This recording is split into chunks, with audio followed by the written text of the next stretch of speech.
recording. Cool. And then, okay, cool. Yeah.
Oh my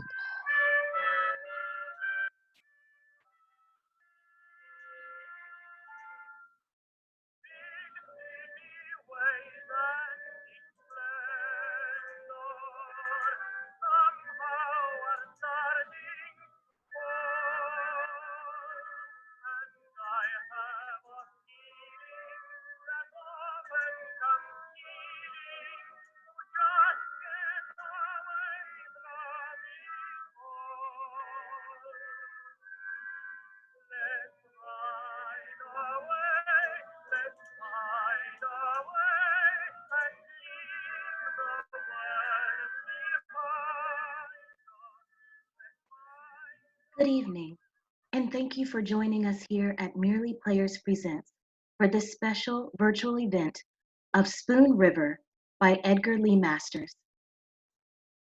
Caught between life, death, and somewhere else, these actors and crew are excited to present this wonderful anthology to you.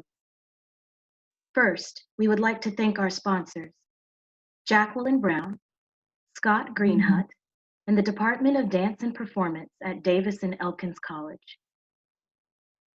Please take note, there will be 4 transitional pieces within this performance. These pieces were created collaboratively by the cast. Please take note that one of the pieces has simulated gun and bomb sound. There will not be an intermission, and the show is approximately 72 minutes. We ask that you please refrain from texting in the chat box until after the performance. At this time, we would like to show a quick tutorial to help assist you all with the Zoom functions for this performance.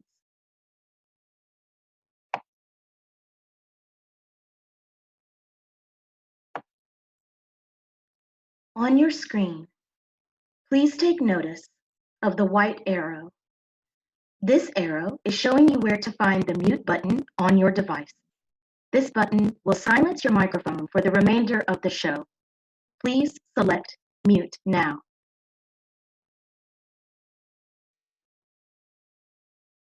Next, follow the white arrow to go beside the camera icon.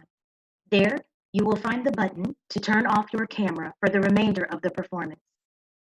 In order to accomplish this, please select the Stop Video button next to the Unmute button. Please select now.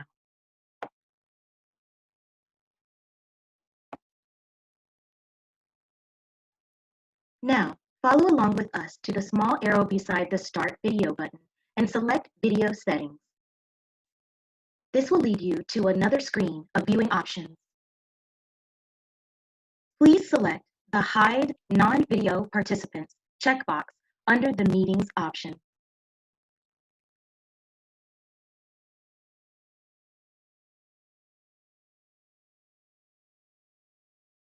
Next, close out your settings screen to go back to the main viewing screen, and please follow along with us again and the white arrow to the viewing option at the top corner of your screen. Please select Gallery View for your optimum viewing pleasure.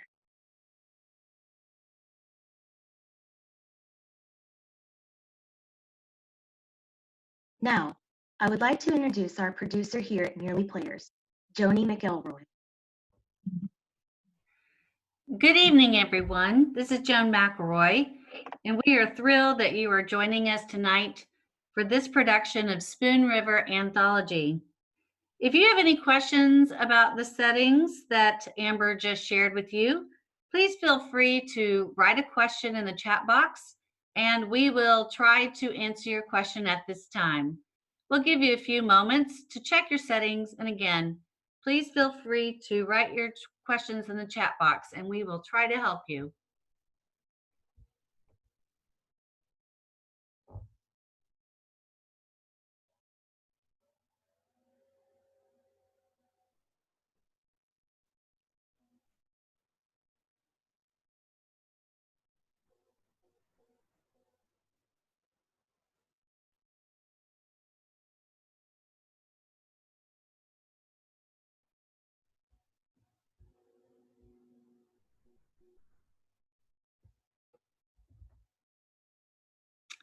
It doesn't appear anyone is having any questions or issues with their settings.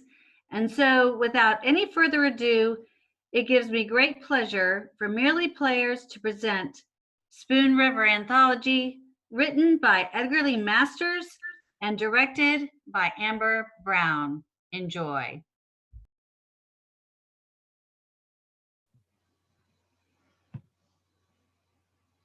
Where are Elmer, Herman, Bert, Tom, Charlie, the weak of will, the strong of arm, the clown, the boozer, the fighter? All are sleeping on the hill. One passed in a fever, one was burned in a mine. One was killed in a brawl, one died in a jail. One fell from a bridge, toiling for children and wife. All are sleeping on the hill. Where are Ella, Kate, Mag, Lizzie, and Edith? The tender heart, the simple soul, the loud, the proud, the happy one.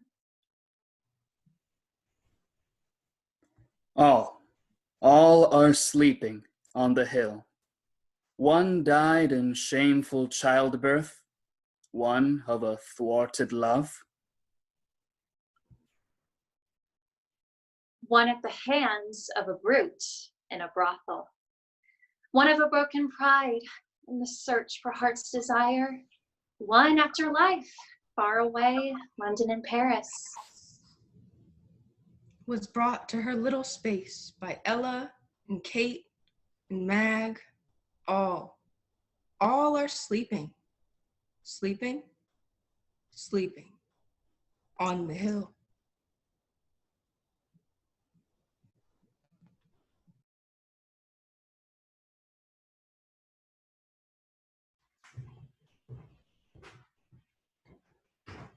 Have you seen walking through the village a man with downcast eyes and haggard face?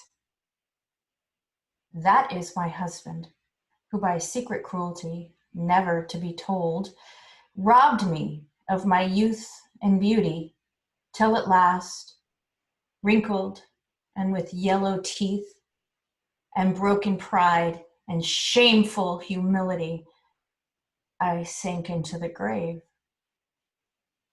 But what think you gnaws at my husband's heart? The face of what I was, the face of what he made me. These are driving him to the place where I lie. In death, therefore, I am avenged.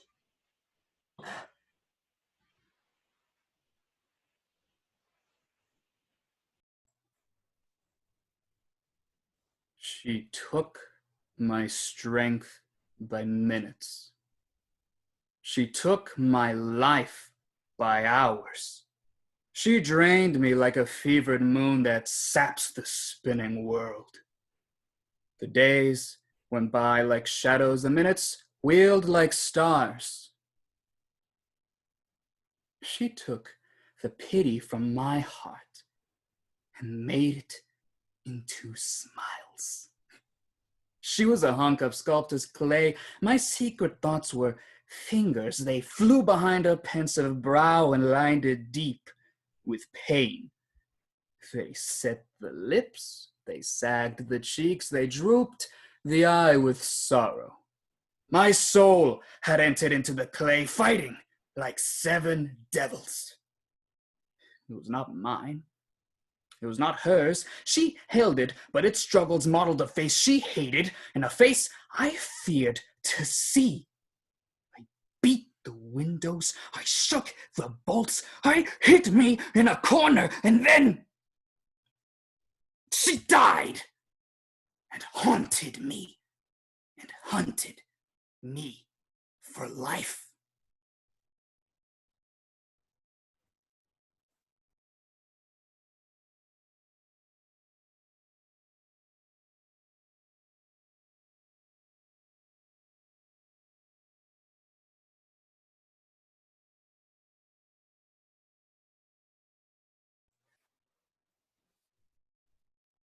If a man could bite the giant hand that catches and destroys him, as I was bitten by a rat while demonstrating my patent trap in my hardware store that day. But man could never truly avenge himself on the monstrous ogre, life. You enter the room that's being born, and then you must live, work out your soul. Aha! The bait that you crave is in view. A woman with money you want to marry. Prestige, place, and power in the world. But there's things to do and things to conquer. Ah, yes, the wires that screen the bait. At last, you get in, but you hear a step. The ogre, life, comes into the room. He was waiting and heard the clang of the spring to watch you nibble the wondrous cheese and stare with burning eyes at you, and scowl, and laugh, and mock, and curse you, running up and down the trap until your misery bores him.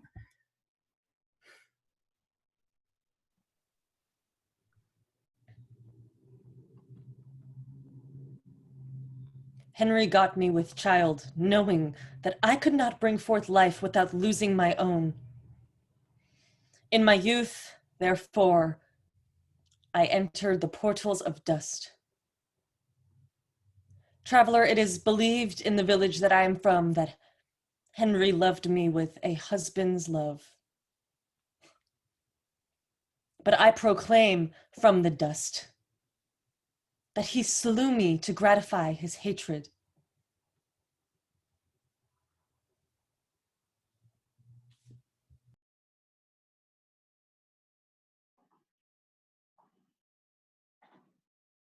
In life, I was the town drunkard. And when I died, the priest denied me burial in holy ground. The which redounded to my good fortune, for the Protestants bought this lot and buried my body here. Close to the grave of the banker Nicholas and of his wife Priscilla.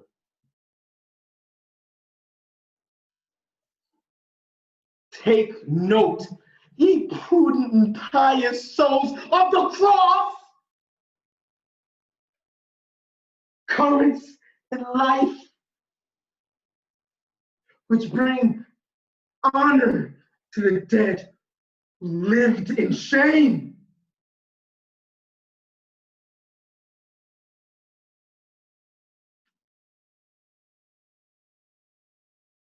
Together in this grave lie Benjamin Pontier, attorney at law, and Nig, his dog, constant comrade, solace, and friend.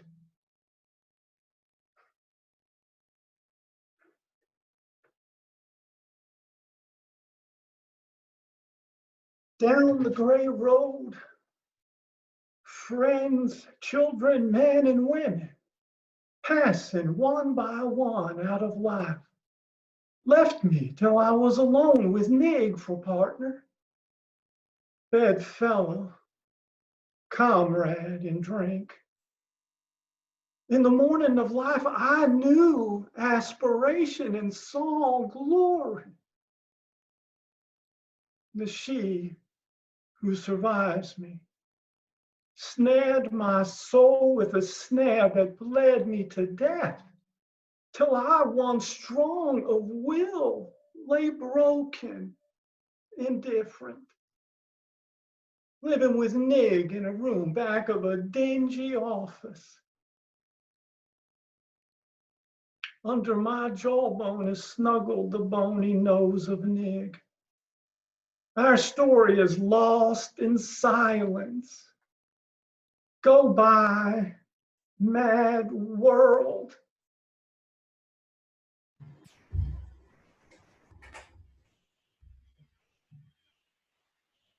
I know that he told I snared his soul with a snare that bled him to death, and all the men loved him, and most of the women pitied him.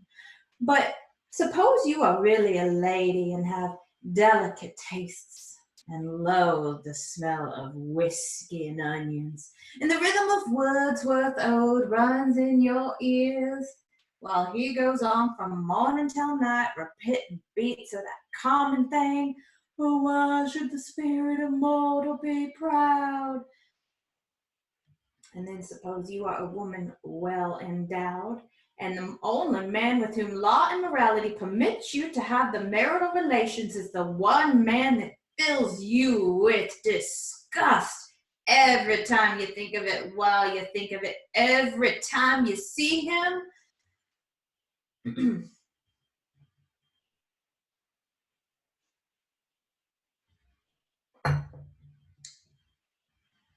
That is why I drove him away from home to live with his dog in a dingy room back of his office.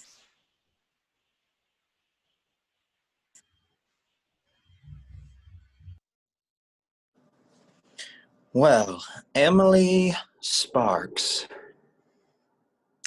your prayers were not wasted.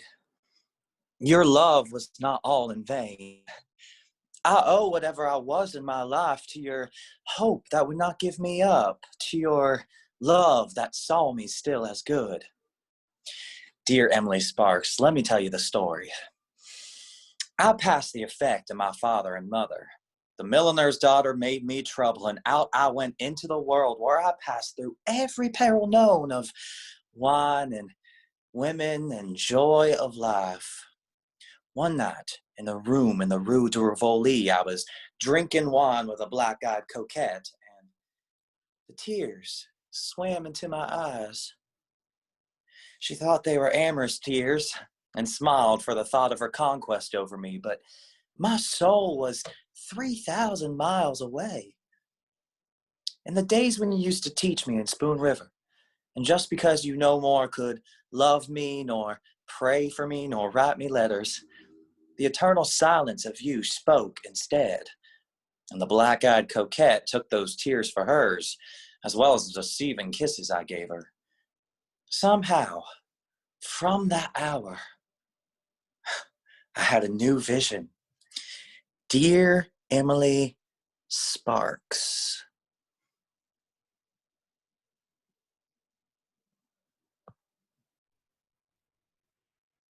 Where is my boy? My boy. In what far part of the world? The boy I loved best of all in the school. I, the teacher. The old maid, the Virgin Heart who made them all her children. But did I know my boy aright?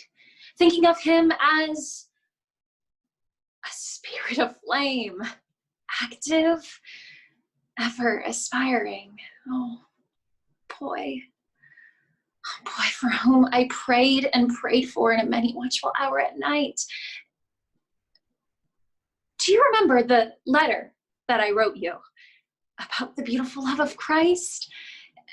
And whether you ever took it or not, my boy, work for your soul's sake, that all the clay of you and all the dross of you may yield to the fire of you, till that fire is nothing but light.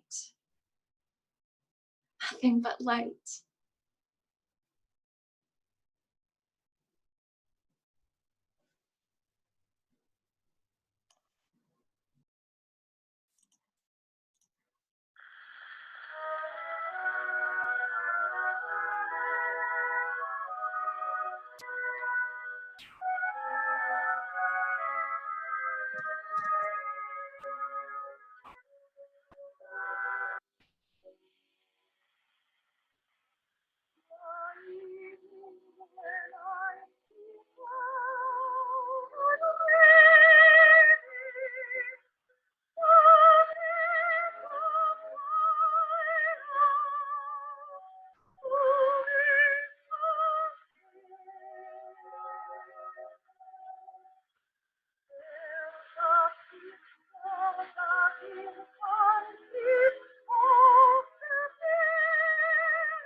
They brought them dead sons from the war and daughters whom life had crushed.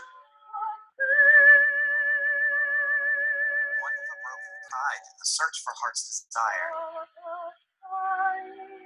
The tender heart, the simple soul, the loud, the proud, the happy one.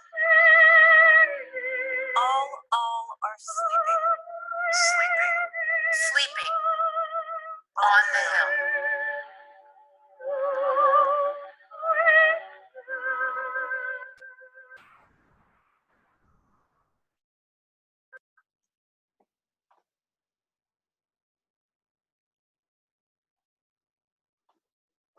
Only the chemist can tell, and not always the chemist, what will result from compounding fluids or solids.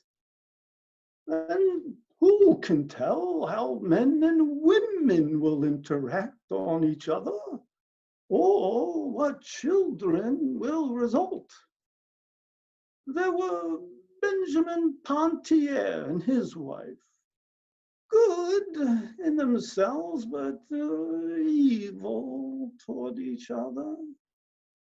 He oxygen, she hydrogen. Their son, a devastating fire. I, Trainer the druggist, a miser of chemicals, killed while making an experiment, lived unwedded.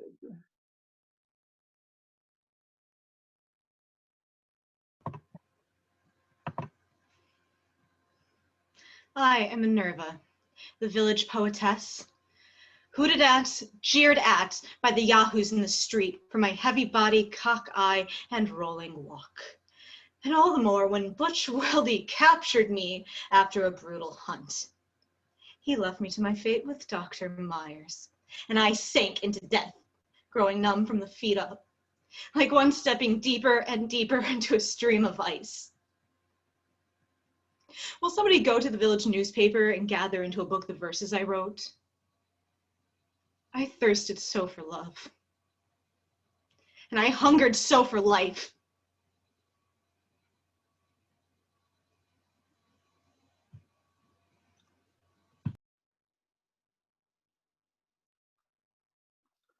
No other man, unless it was Doc Hill, did more for people in this town than I. And all the weak and halt and the improvident and those who could not pay flocked to me. I was good-hearted, easy, Dr. Myers. I was healthy, happy, in comfortable fortune, blessed with a congenial mate, my children raised, all wedded, doing well in the world. And then one night, Minerva, the poetess, came to me in her trouble, crying. I tried to help her out. She died. They indicted me. The newspapers disgraced me. My wife perished of a broken heart, and pneumonia finished me.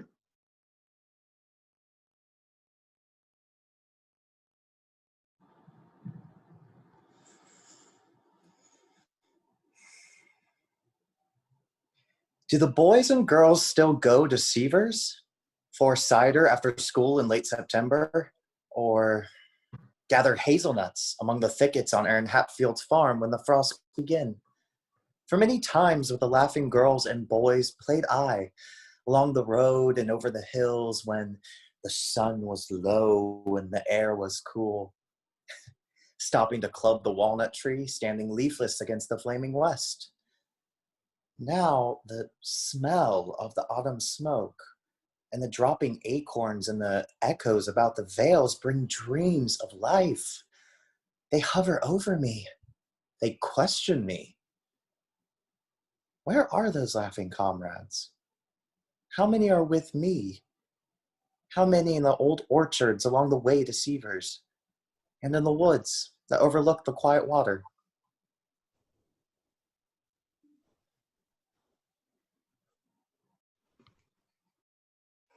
Maurice, weep not. I am not here under this pine tree. The balmy air of spring whispers through the sweet grass. The stars sparkle. The whippoorwill calls. But thou grievest, while my soul lies rapturous in the blessed nirvana of eternal light. Go to the good heart that is my husband, who broods upon what he calls our guilty love. Tell him that my love for you, no less than my love for him, wrought out my destiny, that through the flesh I won spirit, and through spirit, peace. There is no marriage in heaven, but there is love.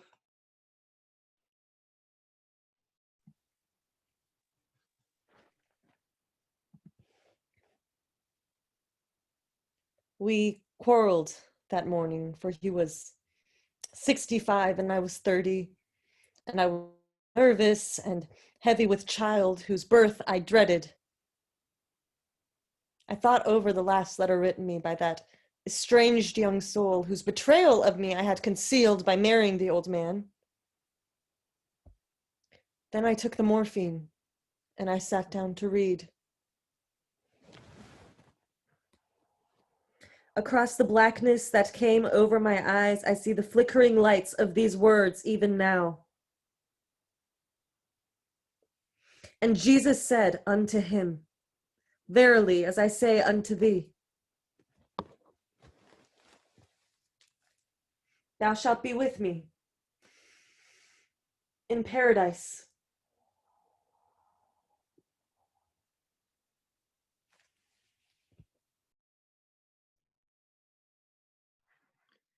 Did you ever find out which one of the O'Brien boys it was who snapped the toy pistol against my hand? There, when the flags were red and white in the breeze, and Bucky Esther was firing the cannon brought to Spoon River from Vicksburg by Captain Harris, and the lemonade stands were running and the band was playing.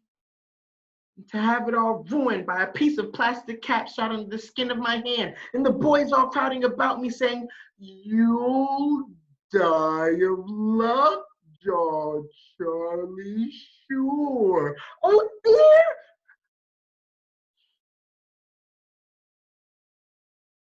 Oh dear. What chum of mine could have done it?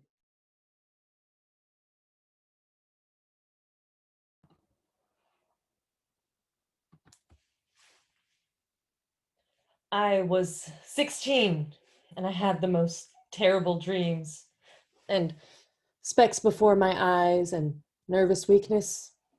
And I couldn't remember the books I read, like Frank Drummer, who memorized page after page. And my back was bad, and I worried and worried, and I was embarrassed, and I had a stammer. And when I got up to recite, I'd forget everything that I had studied. Well,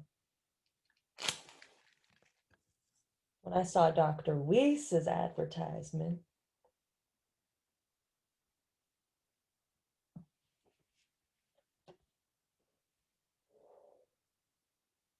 there I read everything in print just as if he had known me.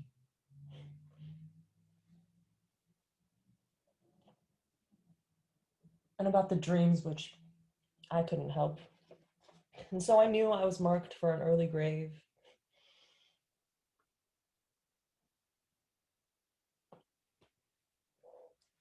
And I worried until I had a cough.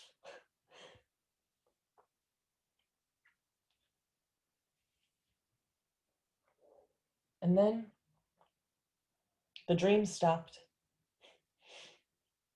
And then I slept the sleep without dreams.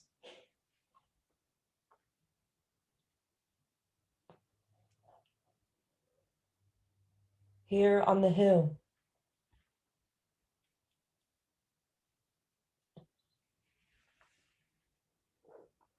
By the river.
I was not beloved of the villagers, but all because I spoke my mind and met those who transgressed against me with plain remonstrance, hiding nor nurturing, nor secret griefs, nor grudges.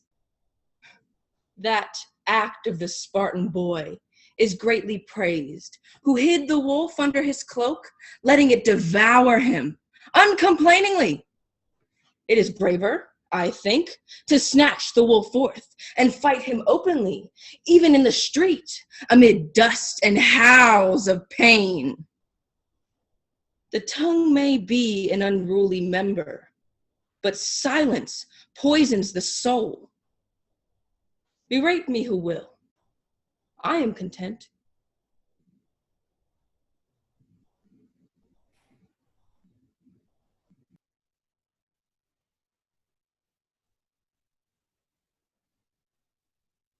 I leaned against the mantel, sick,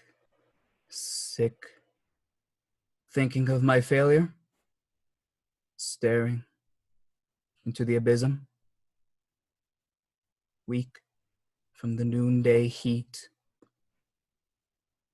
The church bell sounded mournfully in the distance.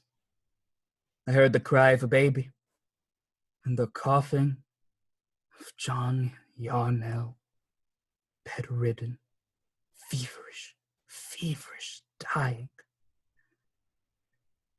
Then the violent voice of my wife. "Watch out! The potatoes are burning!" I smelled them. But then there was irresistible disgust.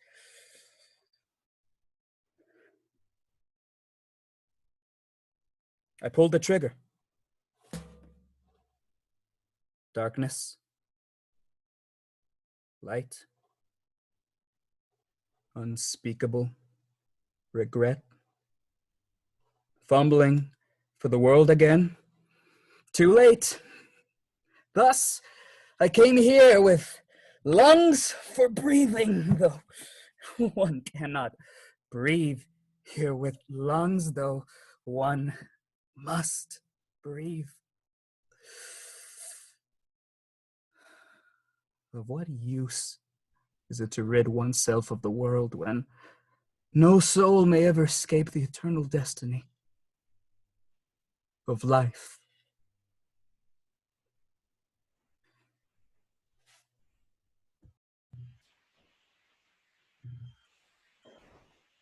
I would have been as great as George Eliot, but for an untoward fate. For look at the photograph of me made by Pinowit. Chin resting on hand, deep set eyes, gray too and far searching.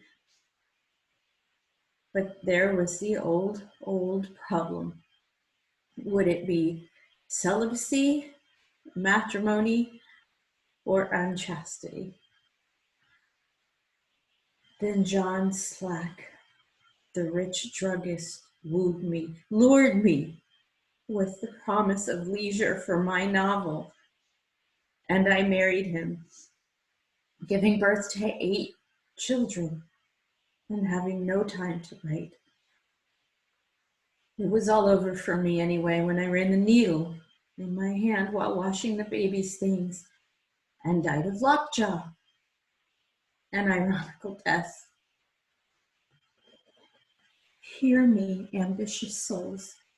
Sex is the curse of life.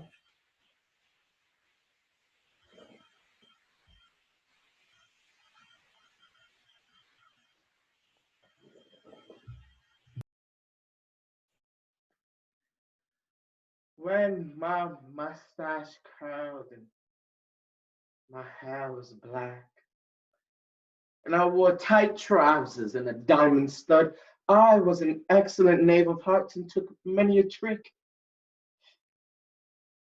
But when the gray hairs began to appear, lo, a new generation of girls laughed at me, not fearing me, and I had no more exciting adventures wherein I was all but shot for a heartless devil. But only drabby affairs, warmed over affairs of other times and other men. And time went on until I lived at Myers' restaurant, partaking of short orders of gray, untidy, toothless, rural, discarded Don Juan. There is a mighty shade here who sings of one named Beatrice, and I see now that the same force that made him great drove me to the dregs of life.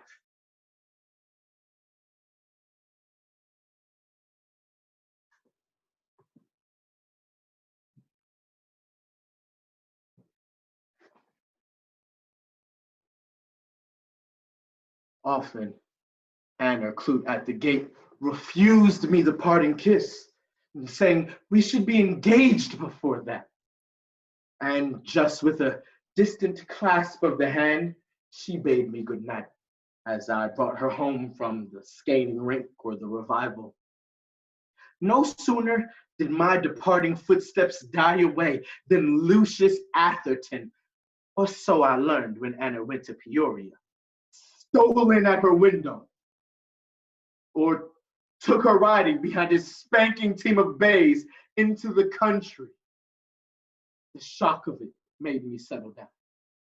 And I invested all the money that I got from my father's estate into the canning factory to get the job of head accountant. Lost it all.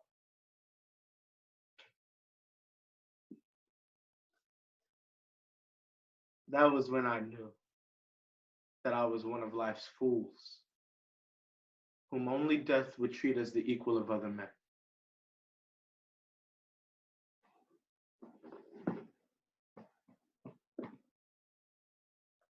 Making me feel like a man.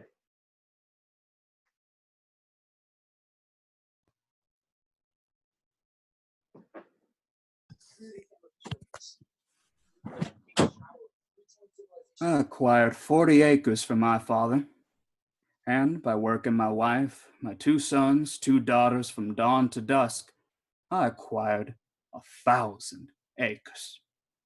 But not being content, wishing to own 2,000 acres, I bustled through the years, working with axe and plow and toil, denying myself, my wife, my 2 sons, my daughters. Squire Higby wrongs me to say that I died smoking Red Eagle cigars. Eating hot pie, gulping coffee during the scorching hours of harvest time is what brought me here, ere I had reached my 60th year.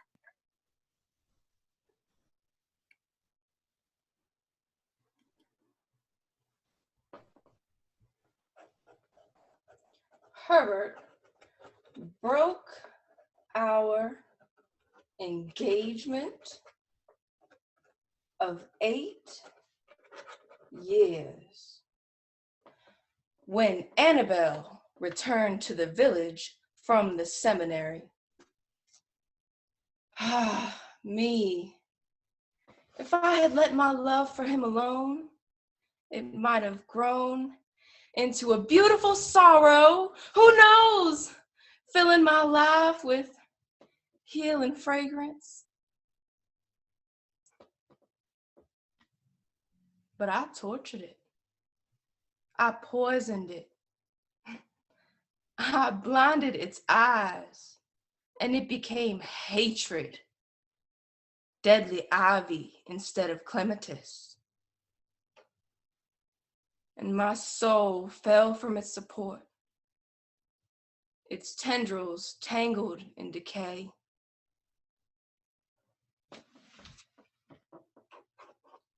Do not let the will play gardener to your soul unless you are sure it is wiser than your soul's nature.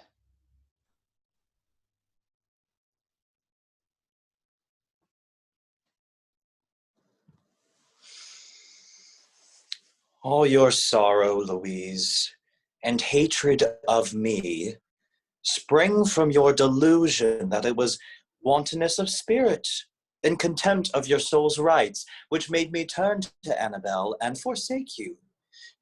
You really grew to hate me for love of me because I was your soul's happiness, formed and tempered to solve your life for you, and would not.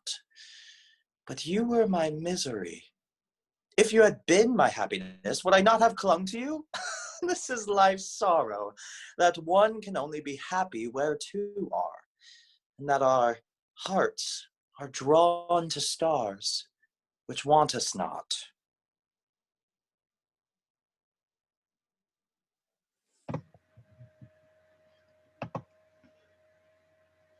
When Reuben Pontier ran away and threw me, I went to Springfield. There I met a lush whose father, just deceased, left him a fortune. He married me when drunk. My life was wretched. A year passed, and one day they found him dead. That made me rich. I moved on to Chicago. After a time, I met Tyler Roundtree. Villain. I moved on to New York.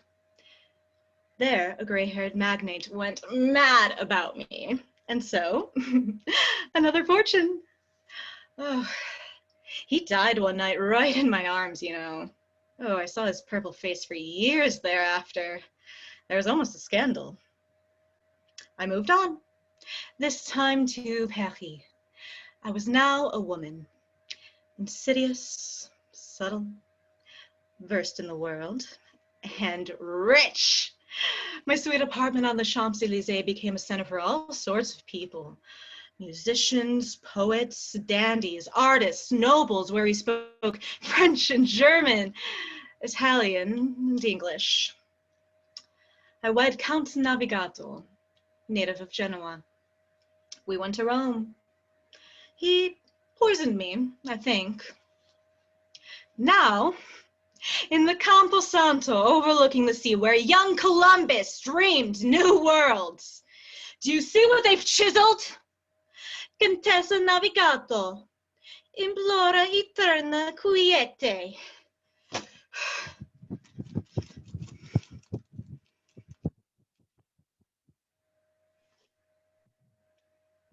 Well, don't you see, this was the way of it. We bought the farm with what he inherited, and his brothers and sisters accused him of poisoning his father's mind against the rest of them. And we never had any peace with our treasure. The rain took the cattle, and the crops failed, and the lightning struck the granary. So we mortgaged the farm to keep going. And he grew silent and was worried all the time. Then some of the neighbors refused to speak to us and took sides with his brothers and sisters. And I know where else to turn, as one may say to himself at an earlier time in life. No matter, so-and-so is my friend, and I can just shake this off with a little trip to Decatur. Then the dreadfulest of smells infested the rooms. So I set fire to the beds.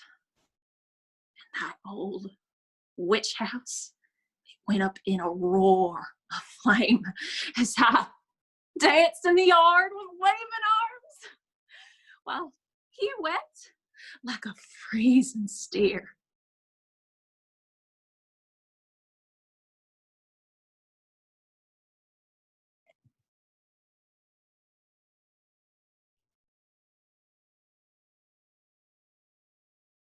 By the light of the silvery moon, I want to swoon. To my honey, I'll croon loves to honeymoon. Keep it shining in June. Your silvery beams will bring love streams. We'll be cuddling soon. Cuddling.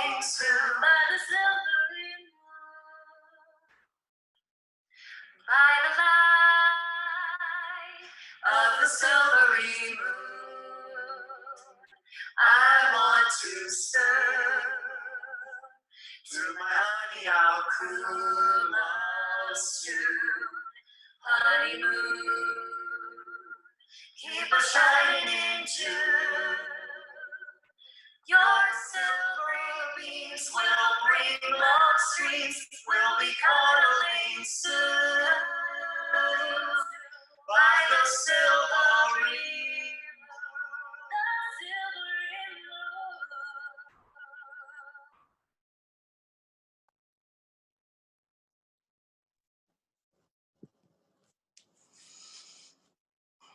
The very fall my sister Nancy Knapp set fire to the house. They were trying Dr. Duval for the murder of Zora Clemens, and I sat in that court for 2 weeks listening to every witness. It was clear he had got her in a family, and to let the child be born would not do. Well, how about me? With 8 children and 1 coming, and the farm mortgage to Thomas Rhodes. And when I got home that night, after hearing the story of the buggy ride and the finding of Zora in the ditch, the very first thing I saw, right there by the steps where the boys had hacked for angleworms, was the hatchet. And just as I entered, there was my wife, standing before me, big with child. She started to talk of the mortgage farm, and I killed her.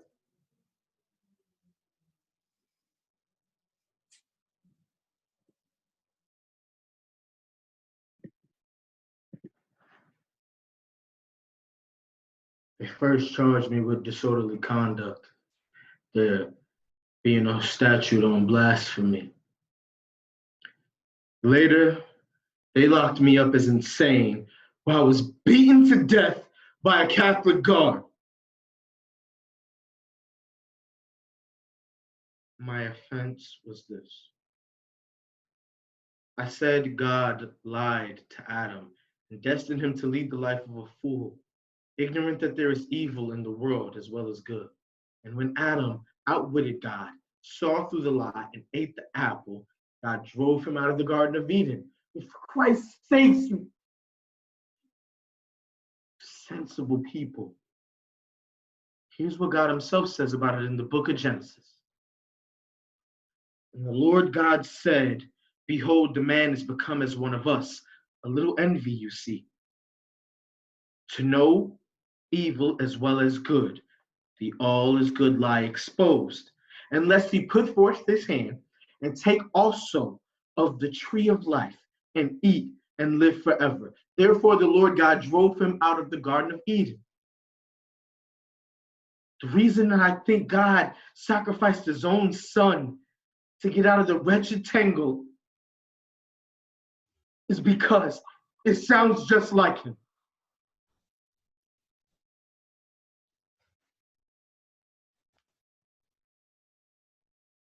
Almost the shell of a woman after the surgeon's knife, and almost a year to creep back into strength, till the dawn of our wedding decennial found me my seeming self again. We walked the forest by a path of soundless moss and turf, but I could not look in your eyes, and you could not look in my eyes, for such sorrow was ours, the beginning of gray in your hair, and I but a shell of myself. And what did we talk of? Sky and water, anything most to hide our thoughts. And then your gift of wild roses set on the table to grace our dinner. Poor heart. How bravely you struggled to imagine and live a remembered rapture. Then my spirit drooped as night came on, and you left me alone in my room for a while, as you did when I was a bride. Poor heart. And I looked in the mirror, and something said, one should be all dead, when one is half dead, nor ever mock life, nor ever cheat love. And I did it, looking there in the mirror. Dear, have you ever understood?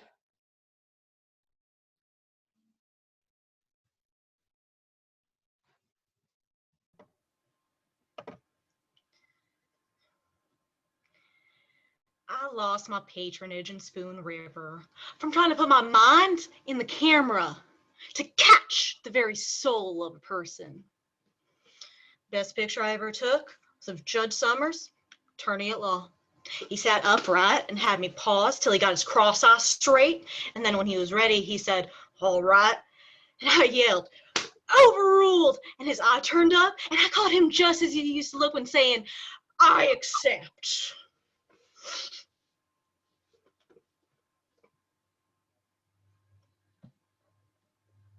Oh, many times did Ernest Hyde and I argue about the freedom of the will. My favorite metaphor was Pricket's cow, roped out to grass and free, as far as the length of the rope. One day, while arguing so, watching the cow pull at the rope to get beyond the circle which she had eaten bare, out came the stake, and tossing up her head, she ran for us. "What's that? Free will or what?" said Ernest, running. I fell just as she gored me to my death.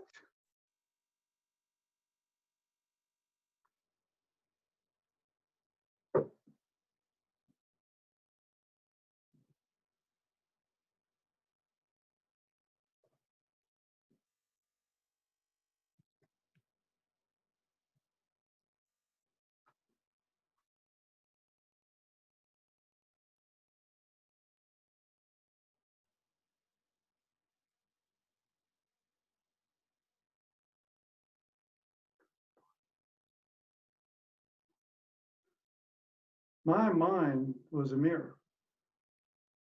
It saw what it saw. It knew what it knew. In youth, my mind was just a mirror in a rapidly flying car which catches and loses bits of the landscape. Then in time, great scratches were made on the mirror, letting the outside world come in and letting my inner self look out.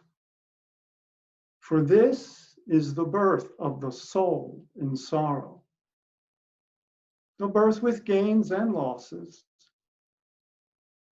The mind sees the world as a thing apart, and the soul makes the world at one with itself. A mirror scratch reflects no image, and this is the silence of wisdom.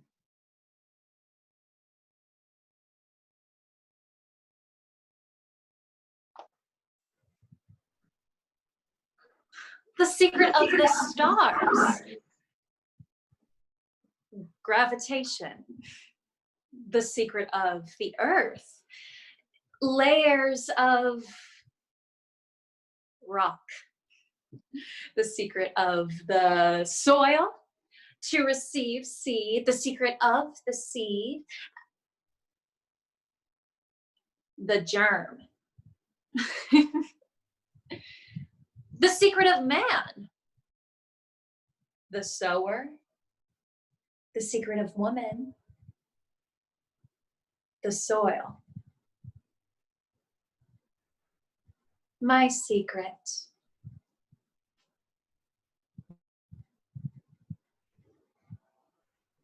Under a mound, which you will never find.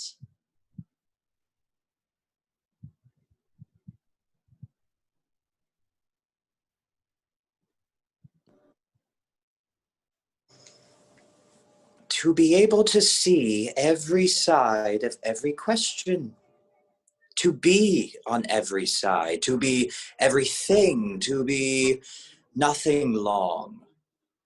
to pervert truth, to ride it for a purpose, to use great feelings and passions of the human family for base designs, for cunning ends, to wear a mask like the Greek actors, your 8-page paper behind which you huddle, bawling through the megaphone of big type, "This is I, the giant," thereby also living the life of a sneak thief, poisoned with the anonymous words of your clandestine soul, to scratch dirt over scandal for money and exhume it to the winds for revenge, or to sell papers, crushing reputations or bodies, if need be, to win at any cost, save your own life. To glory in demoniac power, ditching civilization as a paranoiac boy puts a log on the track and derails the express train. To be an editor, as I was, then to lie here, close by the river, over the place where the sewage flows from the village and the empty cans and garbage are dumped, and abortions are hidden.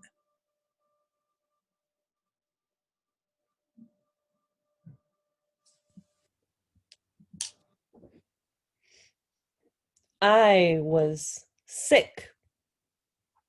But more than that, I was mad at the crooked police and the crooked game of life. So, I wrote to the chief of police at Peoria. I am here in my girlhood home in Spoon River, gradually wasting away. But come and take me. I killed the son of the merchant prince at Madame Lou's. And the papers that said he had killed himself while playing with a hunting rifle lied like devil to hush up scandal for the sake of advertising. In my room, I shot him at Madame Lou's. Because he knocked me down when I said that, in spite of all the money he had, I'd see my lover that night.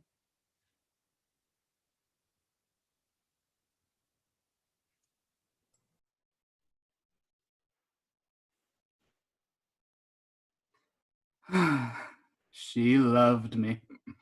Oh, how she loved me! I couldn't escape from the day she first saw me. But after we were married, I thought she might prove her mortality and let me out, or she might divorce me. But few die, none resign. So I ran away for a year on a lark, but she never complained. She said all would be well, that I would return, and I did return. I told her that while taking a row on a boat that I'd been captured near Van Buren Street by pirates on Lake Michigan, kept in chains, so I could not ride her. Oh, she kissed me and cried and said it was cruel, outrageous, inhuman. And then, suppose that our marriage was a divine dispensation and could not be dissolved except by death.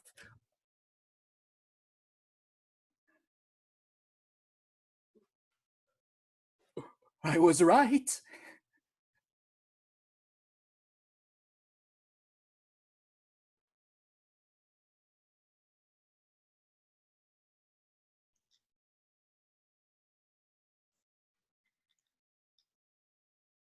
They always get the last laugh. Rewriting history, glorifying the gore. I'm an old man now, but at the time, this was not my war. I'm only 19, yet I'm the star of this old man's war. Stuck to the grip and barrel of this gun, and my cold hands sore from all this fighting over something or another. I wonder if again I'll ever see my mother or my brother. I voted for Mr. Wilson because he said he wouldn't. yet he dragged us into conflict. I wonder if he knows firsthand. Do you know what it takes to be a hero? Liquid courage. Nothing but hate, angst, confusion, and whiskey inside my stomach. I sacrificed my humanity for freedom and liberty. Funny, the same drink that's keeping me alive is what's killing me. You know, a bayonet charge does not show courage, but madness. I heard they give soldiers in Germany sulfuric ether. Deemed necessary? 2 years ago, I waited for the bus on park benches. Now my ticket home is taking lives in dark trenches. And I've never seen a heart that's purple, but I have seen one discarded. I've seen grenades play bad girlfriends and leave some men heartless, literally. Flag flies as high as their souls do figuratively. Hell, I don't remember my charge either. A monstrous hole twisting on itself convulsively. The life of my sensation had been cut off. I'm a patriot, killing patriots for another land. Nobody knows why I have the right to take life from another man. You fight for peace, but that's something I'll never know again. Another empty bottle whispering I won't see home again. I was dazed, amazed at what mankind was capable of. An irresistible loathing for my weapon.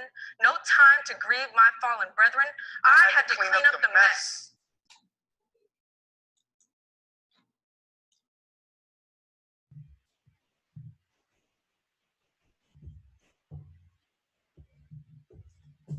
He ran away and was gone for a year. When he came home, he told me this silly story about being kidnapped by pirates on Lake Michigan and kept in chains so he could not write me. I pretended to believe him, though I knew very well what he was doing and that he met the milliner, Mrs. Williams, now and then when she went to the city to buy goods, as she said. But a promise is a promise and marriage is marriage. And out of respect for my own character, I refuse to be drawn into a divorce by the scheme of a husband who has merely grown tired of his marital vow and duty.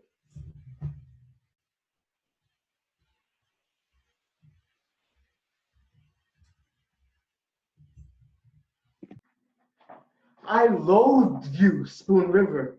I tried to rise above you. I was ashamed of you. I despised you as the place of my nativity. And there in Rome, among the artists speaking Italian, speaking French, I seemed to myself at times to be free of every trace of my origin. Seemed to be reaching the heights of art, to breathe the air that the masters breathed, to see the world with their eyes. But even still, they'd pass my work and say, "What are you driving at, my friend?" At some points, the face looks like Apollo's, and at others, it has a trace of Lincoln's.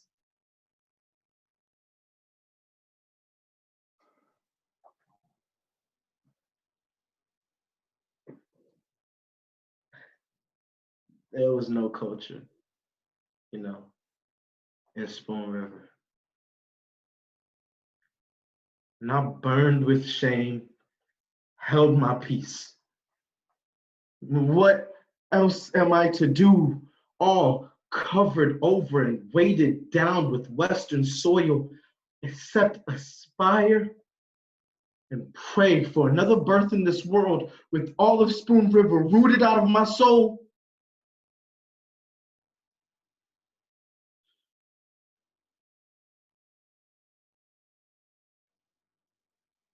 Oh, at first, I suspected something. She acted so calm and absent-minded. And one day, I heard the back door shut as I entered the front. And I saw him slink back of the smokehouse into the lot and run across the field. And I meant to kill him on sight. But that day, walking near Fourth Bridge without a stick or a stone at hand, all of a sudden I saw him standing, scared to death, holding his rabbits. And all I could say was, don't, don't, don't, as he aimed and fired at my heart.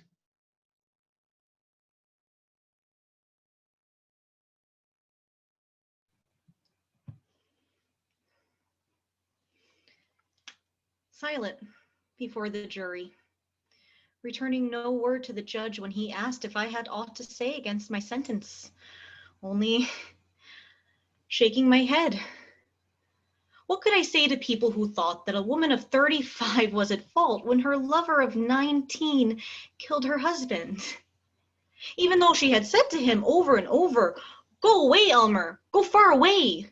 I've maddened your brain with the gift of my body. You will do some terrible thing." And just as I feared, he killed my husband, with which I had nothing to do. Before God, silent for 30 years in prison, and the iron gates of Joliet swung as the gray and silent trustees carried me out in a coffin.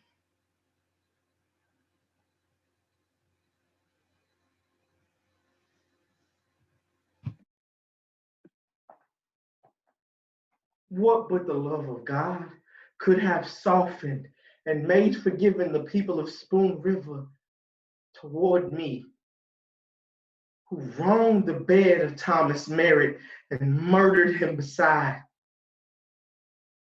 Oh, loving hearts that in the church received me when I returned from 14 years in prison.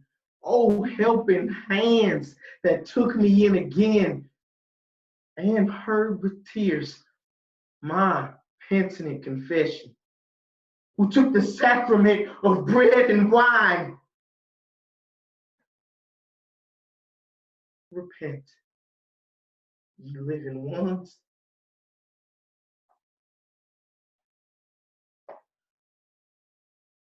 And rest with Jesus.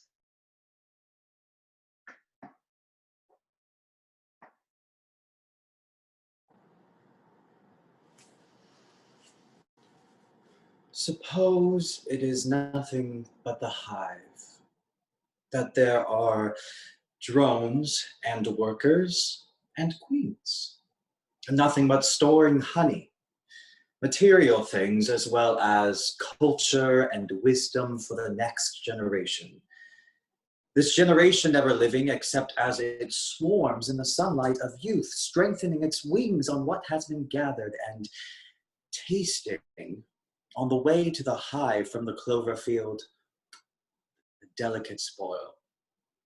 Suppose all this, and suppose the truth that the nature of man is greater than nature's need in the hive, and that you must bear the burden of life as well as the urge from your spirit's excess. Well, I say to live it out like a god. Sure of immortal life, though you are in doubt, is the way to live it. If that doesn't make God proud of you, then God is nothing but gravitation, or sleep is the golden goal.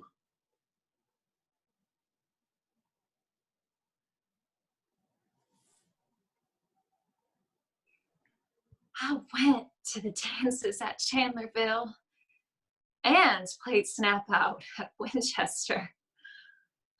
One time we changed partners, driving home in the moonlight of middle June. And then I found Davis. We were married and lived together for 70 years, enjoying, working, raising the 12 children, 8 of whom we lost ere I had reached the age of 60. And I spun. I wove, I kept the house, I nursed the sick, I made the garden, and for a holiday, rambled over the fields where sang the larks, and by Spoon River, gathering many a shell, many a flower, many medicinal weed. shouting to the wooded hills and singing to the green valleys. And at 96, I had lived enough. That is all. And passed to a sweet repose. And what is this I hear of sorrow and weariness, anger, discontent, and drooping hopes? Degenerate sons and daughters, life is too strong for you.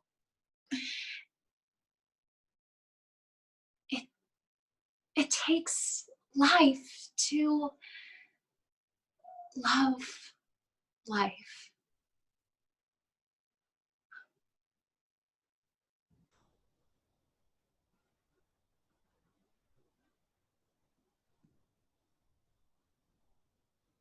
Where are Uncle Isaac and Aunt Emily and old Townie Kincaid and Savine Houghton? And Major Walker, who had talked with venerable men of the Revolution. All are sleeping on the hill. They brought them dead sons from the war and daughters whom life had crushed. And their children fatherless, crying. All are sleeping on the hill.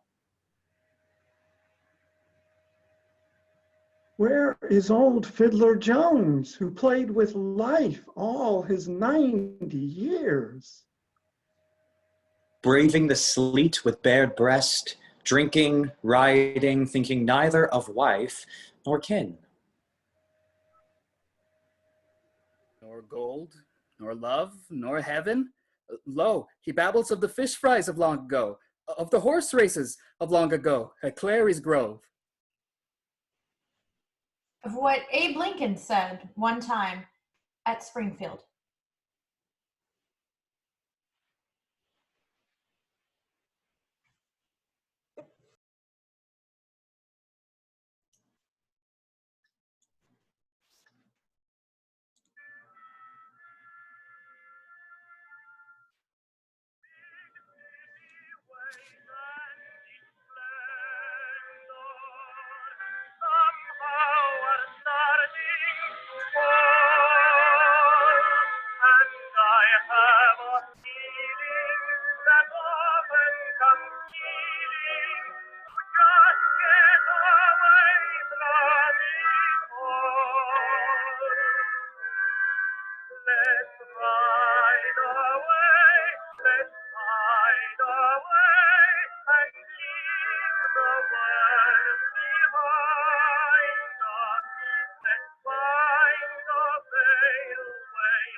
Good evening. Thank you so much for joining us for this wonderful virtual event, Spoon River Anthology. My name is Amber Brown. I am the director of the show.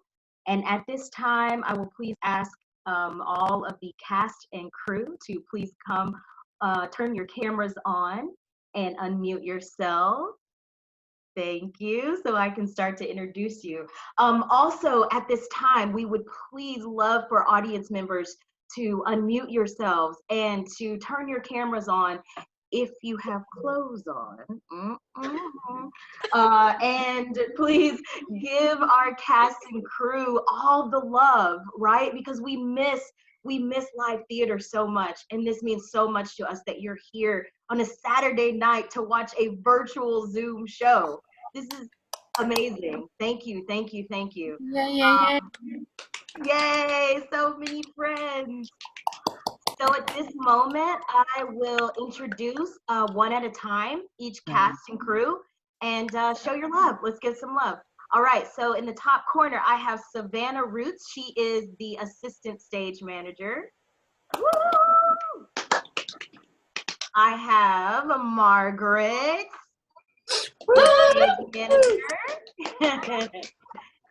We have Sormay. Yes. Awesome. And then we have the lovely Erin North. Aaron. And we've got Jessica G in the corner. Awesome. We have Mr. Rich Gibson. Please wave. Please wave. Hi, my Yes. sister and brother-in-law. And we have Emmanuel Lyons. Awesome.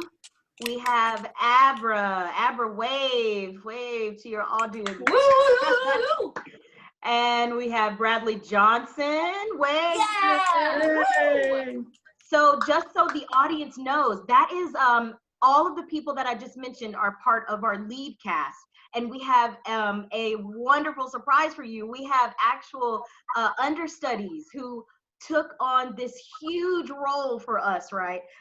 So we have two amazing understudies. We've got Emily Denovich, wave. Woo! Yes, darling. And Stephen Medina. Yes, thank you.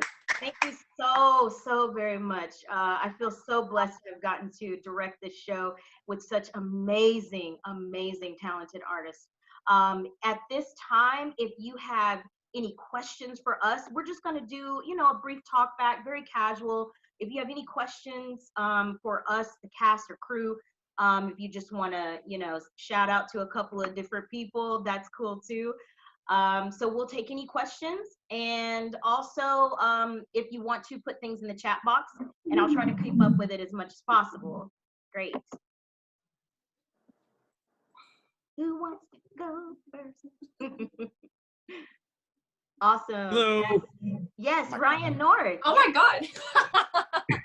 Is that Aaron North's daddy? Yes. Oh, that's Older brother. older brother. Wait, Oh, sorry, I got it. Hi, Aaron's dad. Adira. Adira's here. Oh my God. This is amazing. You got this. This was such an incredible performance. Thank you. I've never seen anything like it. I can't even imagine what it was like to try to prepare for something like this when you couldn't be together on stage in front of a theater filled with people. And I was just curious, like, how did you guys, prepare for this? How did you practice for this?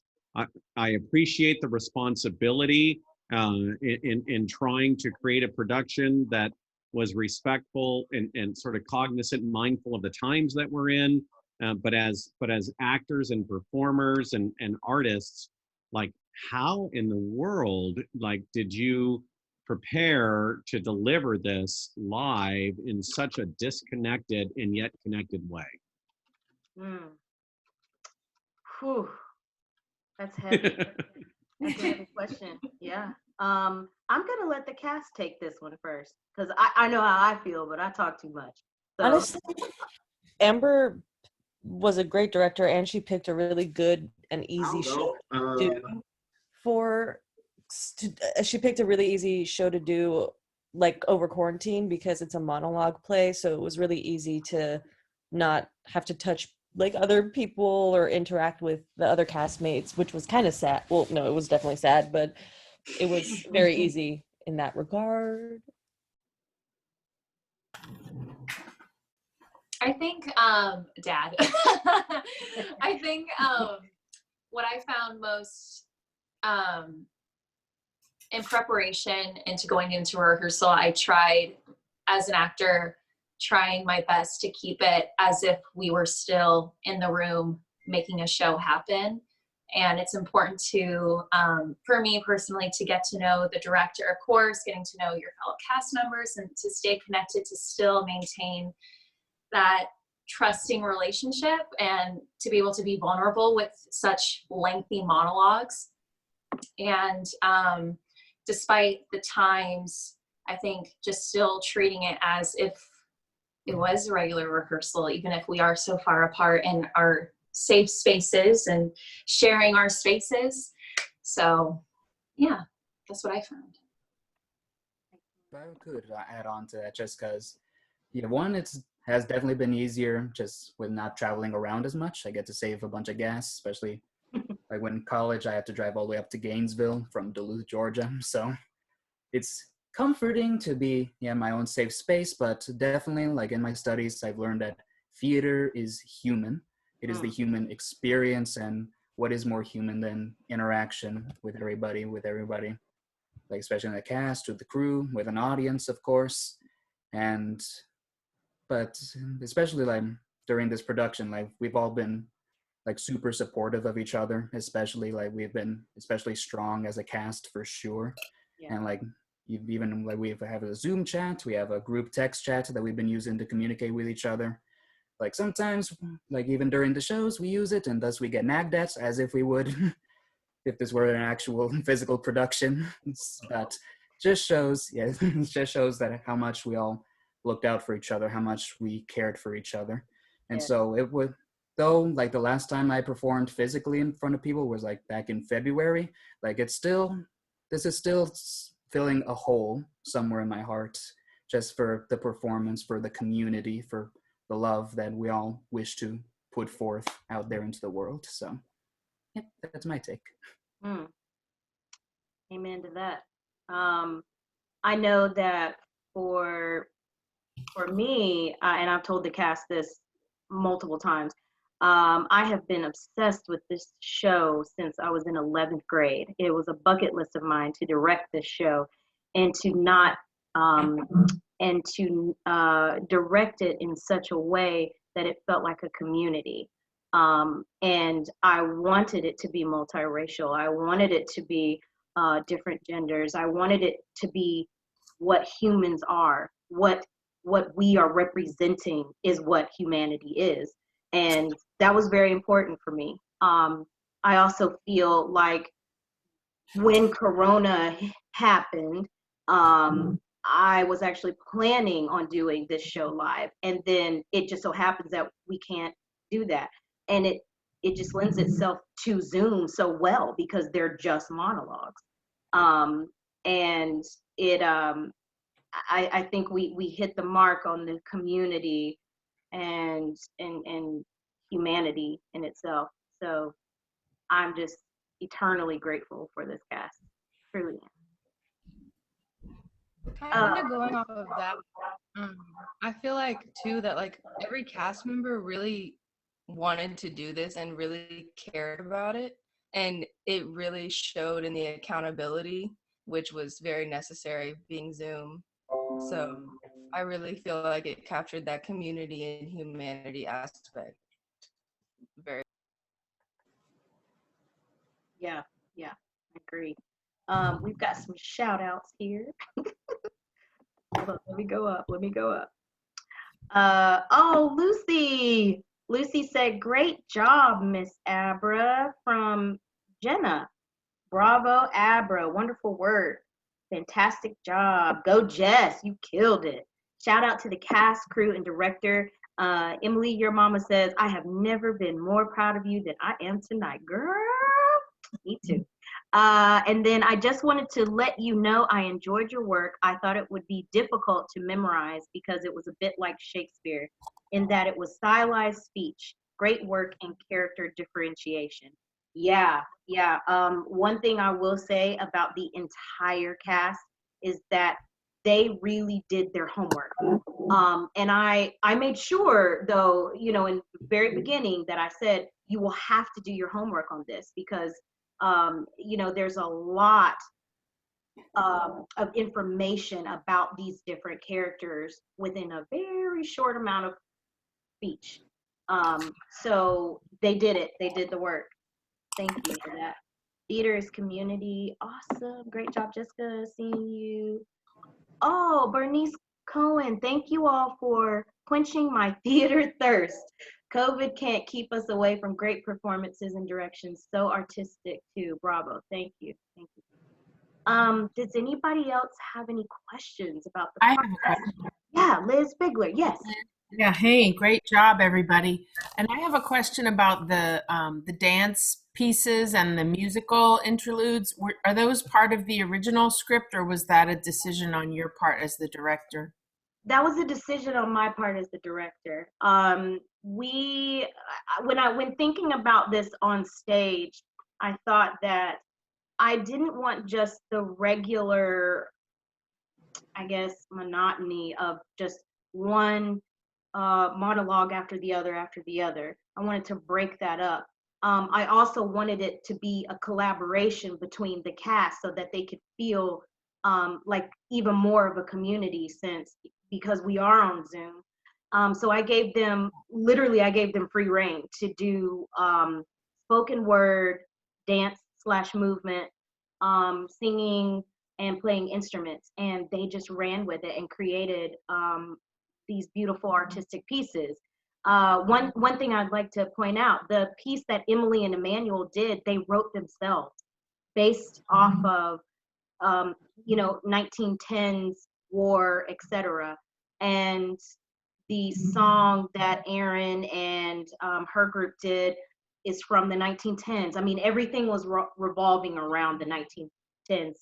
National wrote anthology in the 1914. So yeah, and I guess they can talk more about that because all I did was direct the film. I wasn't involved in the artistic process. So Emmanuel, Emily, I see you guys first. Talk a little bit about how you came up with this artistic piece.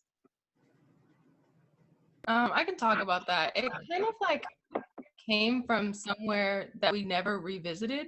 It started out, I found some information about Jane Addams, who lived in this time period and was very involved in like peace activism at the time with the war going on. And she did an interview with a soldier where he had said that like the bayonet charges, they always gave them alcohol, the soldiers alcohol, so that their courage would be up going into the bayonet charge. And then me and Emmanuel just started talking about it, and we came up with this concept of two soldiers at different periods in their life, a veteran versus like a 19-year-old in the war, and just telling the two sides of that same story through time. It just kind of came up in some Zoom meetings, and it was cool, so we just went for it. And it was cool. I liked it. Yeah. Who else? Let's see, Abra's group. You guys did the choreography slash movement slash dancing slash Slash whatever. slash whatever. Yeah, that one, it was fun. We got together to discuss kind of how we wanted to approach a movement piece because we were told we should do a movement piece for our piece. And all of us kind of like, instead of choreographing like a dance, how about we like do a movement piece as in, we're moving, we're being characters. So we came up with the idea of like the painting and having the painting kind of fade out and we come to life as the boys in the painting. And kind of gets a little dark because we bring in the text about them all sleeping on the hill, and that's kind of how like the loss of innocence in kind of a way, like these kids are enjoying their time and they're frolicking in the fields and it's very nostalgic. And then near the end we kind of wanted to have the contrast with the red mask as kind of like a symbol for their deaths. So yeah. Or May, Abra, you got anything? I do have something to add. Abra edited the whole video. Thank you. Abra and her. But another thing about our video, though, is if you think about what we're dealing with now, everybody's walking around in masks. And 100 years ago, these kids were walking around in masks. So, because that was when the Spanish flu had come. So, the more things change, the more they stay the same, I guess. That's also why we wanted to bring the red of the masks in towards the end. Kids are still going to be kids. And there's so much, that it's just kind of strange that was happening around this time 100 years ago. So Is the play, how old is the play itself? Is the play that old? No, right? It is. Masters wrote the first section of anthology in 1914. And then it was later, a few years, he and another friend of his adapted another version and added more to the anthology. And then throughout the years, others have added their own, and you have to get a whole bunch of rights and all these things, but others have added to his original anthology and have adapted different forms of the show. So, or his anthology, not show, rather. And yeah, so it's an old piece, 1914. Oh, thank you. Are there any more questions or comments, concerns? Yes. Who is that? Is that Mama? Yeah, that's Mama. Hey, go ahead. Hey, I'm Joni McElroy. For those of you who don't know me, I'm the founding artistic director of Merely Players Presents. And I just want to make a couple of comments because a lot of the conversation has everything to do with what we've tried to provide, which was an opportunity to have that human connection. So Stephen, when you said that about theater being about human connection, and during this time of COVID and distancing, it warms my heart that if that's accomplished, and I'm thankful for that. And I'm thankful that Amber brought this piece to us and asked, she said she had this unique vision for it. And the whole sense of community, the fact that you went out and you had the pictures taken in the community, and just the whole look and feel of it, I thought was just absolutely beautiful. And the diversity aspect of it too. I'm so thankful you were able to bring that to the casting, and such a talented cast. I just want to give a real quick shout out to my buds, Lewis Alfred, Greg Fitzgerald, and Kirk Hansen, who stepped up. Hey, Lewis, I see you. And agreed to film the song and the slam poetry at the club for us, and I just want to thank them for doing that. So kudos all around. Couldn't be happier, and just so thankful that this opportunity is there for us, for all of us. So. Thank you.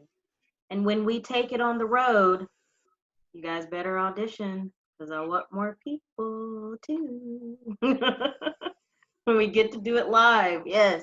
One day. Can I say one more thing? I know, like, Joni doesn't like to toot her own horn, so I'm going to toot her horn for her. You should. You know, like when the pandemic started and all the theaters shut down, and, you know, a lot of theaters haven't really been able to do much, but, you know, Merely Players has just been chugging along since the beginning, you know, and just adapting to this new medium and doing, you know, all kinds of good shows and other projects. So thanks, Joni, for being at the helm. Thank you. Yes. You know, we didn't know what we were doing. This is all new territory, you guys, you know, and create, maybe, you know, it's not ideal. We want to be together, but it's a frontier, unexplored frontier. And I think that we're kind of forging new paths. And Dan Guyton, I know he was in the audience tonight, has been a huge asset in that. There he goes. Hey, Dan. Huge help. I mean, he directed his, gave a how to direct on Zoom workshop, because he's been playing with the medium for months, and he's the go-to guy for that. So that's been awesome. But thanks, Liz. Thanks for saying that. Yeah. And I just want to say to the cast and everyone, Amber, AB, you guys are just like, oh, it was amazing to watch. I was just transfixed, and just putting this whole production together, it was amazing. I know you guys worked really hard on this, and that you kept this going and flowing the way you did. It's nothing short of amazing. And yeah, I'm enjoyed this. And you know, you said when it goes on the road, I'm like, can't wait to see it. Yeah, and very good. Let me piggyback off of that, and let me just reiterate the fact that For those of you that have never stage managed on Zoom, please give some more props to Margaret and Savannah, because they are the ones behind the scenes doing all of the hard work that your girl don't want to do. So it is, I mean, they worked hard to discover how do we do this on Zoom. And yeah, they are rock stars. Absolutely. Thank you everybody. We are finished for the evening, but please come back and see the next show at Merely Players that Abra, who is in our cast, is directing. Woo Dan Guyton is in our cast as well, so nice. Come see Dan. Great. What is the show? What is the show? It's called and the Murder Mystery. I'm going to mess up the title. It's a murder mystery that was written by John Babcock. He did we did a murder mystery several months ago called And the Murder